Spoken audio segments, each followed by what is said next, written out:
Okay, I'm making a quick video about making Playblast specifically because some of you are having trouble with your batch renders or don't know about rendering, and for our purposes, as a quick fix, I think we're going to go with a Playblast for some of these, and we'll work on finding some specific tutorials for rendering later. Anyway, a Playblast is just a quickie render of the screen as it is, as it looks. So you'll get all this garbage here in it. So you see I have a curve, and that would show up in my Playblast, and I don't want that. You know, like if you have a rigged character, the person who's examining the animation doesn't want to look at all the controllers. So I'm going to show you how to turn most of that off.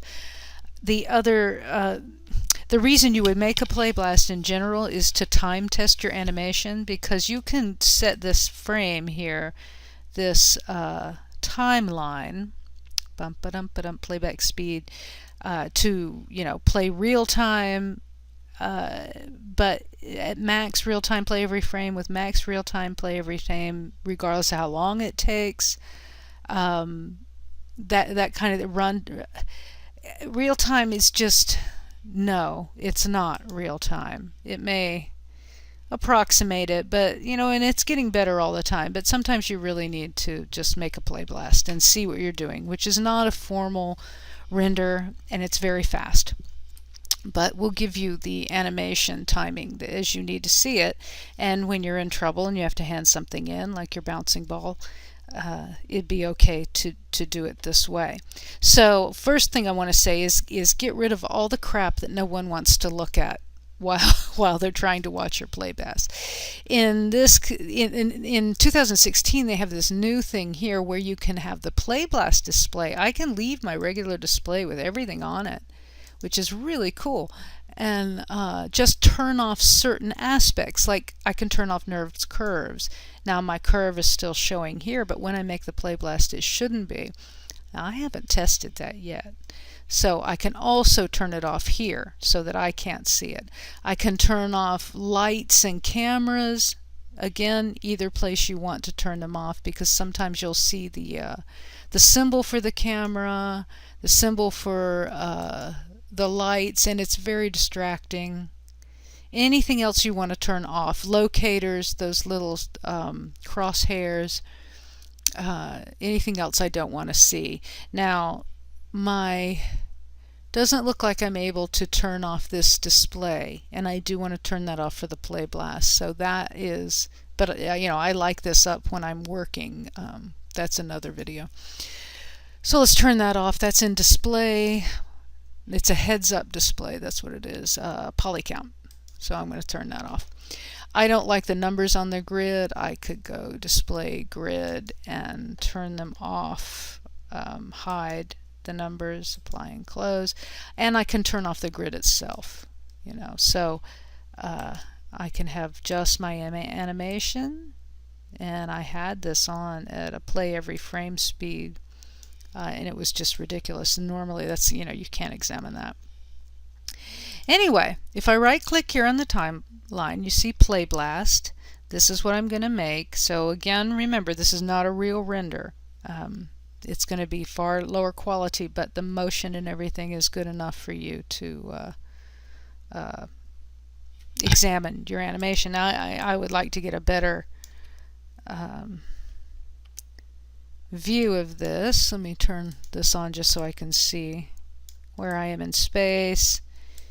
And so let's say I wanted to go all the way across. Okay, the screen, I'll leave it at that. Okay, I'm going to leave my camera here, because some of you are doing a bouncing ball and I want to be sure you get the right view. That's not a perfect view, but we'll go with it for the moment. Okay, here are the options for the Playblast.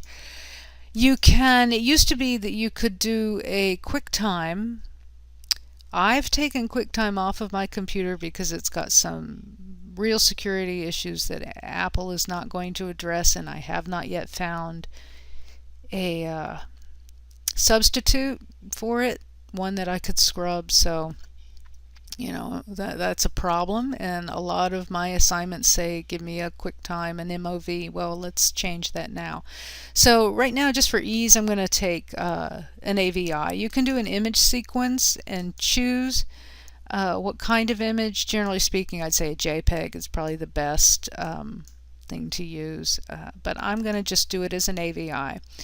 I'm not going to use these compression codecs because some of them are problematic in different players, and I haven't spent a lot of time studying them, and I really don't care to deal with that. But if you hand me an AVI right out of the box like this, I'm going to be upset with you because this is going to be huge. You know, AVIs are big. Now this is only 24 frames, but what I'm going to do is show you how to address these issues. So here we go. I'm going to say save to file, and I'll call it, you know, you call it after your assignment. I'm going to call it that, and I'm going to say where I want it, and let's put it on the desktop in my throwaway file, and first name, let's name it. I thought it was going to bring the name forward, so I'm just going to call it test. Plyblst. And why did I do all that in all caps so I can't even read it? Okay. There we go. It's file type movie files. Okay, we'll leave that because I've got it set as an AVI up here. Show ornaments, no. Well, let's just turn them on and see if I have any. I don't see. Okay, good to go. I'm just going to say Playblast, and what it's going to do is go back to the beginning of my timeline and played the whole timeline. That went really fast. Now it's opening it in Real Player, which I don't want. So let me try and close that. This program thinks it's more important to me than it is, and keeps opening my files. Get rid of that. Come on, go away. Alright, anyway. I've got that file made. I can open it. Let's go look at it. Find it. Okay, there it is. I can... Ooh. Not you again. Go away.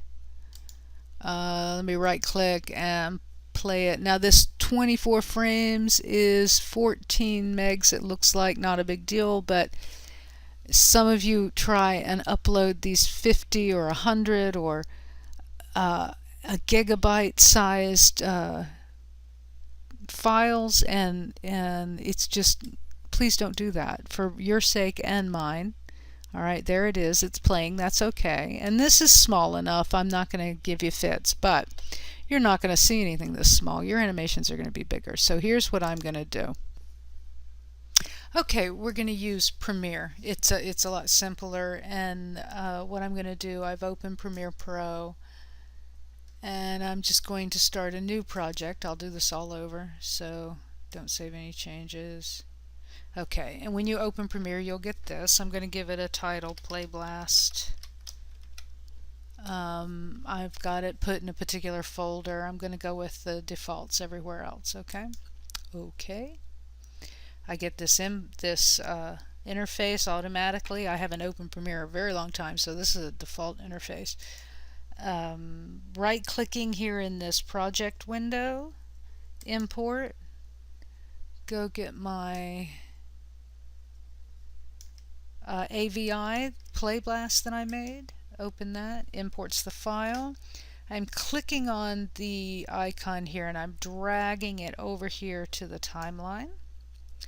You see nothing because this is like 24 frames, which is less than a second. So see this bar down here, I'm going to shrink that, and that's going to, you can see my guy starting to show up. Okay, and you can see that it's got this frame here is yellow so that it recognizes that the whole thing is ending there.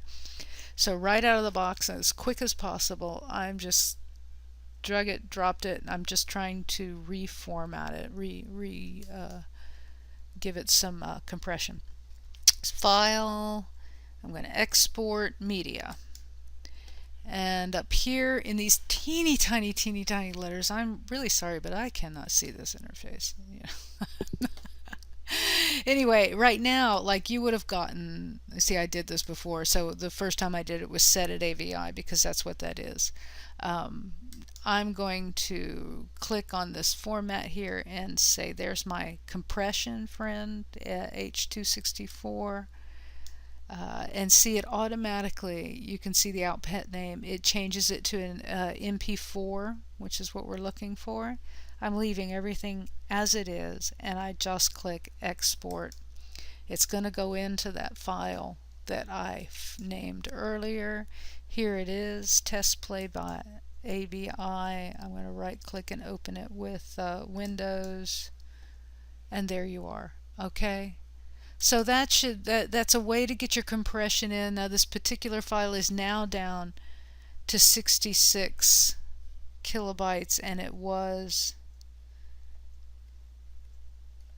I think I overwrote my AVI. I remember it was like 1 point. There it is.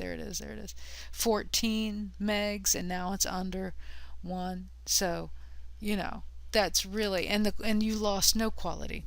So be happy with that. And even if you do formal batch renders from Maya,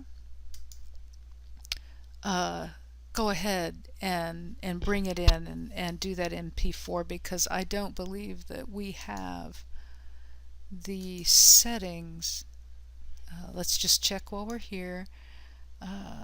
To render, you can render as an AVI again, but you know, anything else you do, you're going to render out as a image sequence, and you can import the entire image sequence. It'll recognize that. Premiere will recognize that you're trying to import an image sequence, and it'll help you out with that right click.